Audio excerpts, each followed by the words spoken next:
పాపం, పుణ్యం, మన ఆరోగ్యంతో వీటికి సంబంధం ఉందా?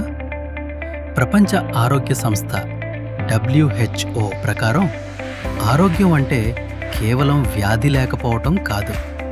ఫిజికల్, మెంటల్, సోషల్ వెల్బీయింగ్ కూడా ఆరోగ్యంలో భాగమే. కొన్ని సందర్భాల్లో స్పిరిచువల్ వెల్బీయింగ్ కూడా దీనితో ముడిపడి ఉంటుంది. అయితే మెంటల్ హెల్త్లో మెంటల్ పీస్ అంటే మానసిక ప్రశాంతత కూడా ఎంతో ముఖ్యమైనది. మనసుకు ఆ ప్రశాంతత ఎక్కడి నుంచి వస్తుంది? మనకు ఇష్టమైన వారితో ప్రేమగా ఉండటం, ఇతరులకు సహాయం చేయడం, ఎవరికైనా ఉపయోగపడినప్పుడు కలిగే ఆత్మసంతృప్తి, మరియు మన దగ్గర ఉన్నదానికి కృతజ్ఞతతో ఉండటం. ఒక్కసారి ఆలోచించండి, ఈరోజు మీరు జీవిస్తున్న జీవితం ఎప్పుడో మరొకరి కల అయి ఉండొచ్చు. అనిపించే ఆరోగ్యం మన కుటుంబం, మన ఇల్లు, మనకు లభిస్తున్న ఆహారం, మనకు ఉన్న అవకాశాలు, ఇవన్నీ ఎంతో మందికి ఇప్పటికీ అందని కలలే. అందుకే ప్రకృతికి కృతజ్ఞత చెప్పండి. దేవుడిని నమ్మితే దేవుడికి కృతజ్ఞత చెప్పండి. మన జీవితంలో మనకు తోడుగా నిలిచిన మనుషులకు కృతజ్ఞత చెప్పండి. సైకాలజీ, న్యూరో సైన్స్ కూడా గ్రాటిట్యూడ్ వంటి సానుకూల భావాలు మన సైకలాజికల్ వెల్బీయింగ్తో సంబంధం కలిగి ఉన్నాయని సూచిస్తున్నాయి.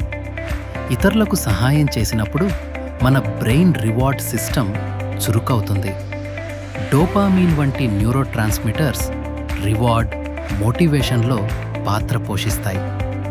అదే సమయంలో కోపం, ద్వేషం, అసూయ, పగ వంటి భావాలను ఎక్కువ కాలం మోస్తే మన స్ట్రెస్ రెస్పాన్స్ సిస్టమ్ పదే పదే చురుకుగా ఉండవచ్చు.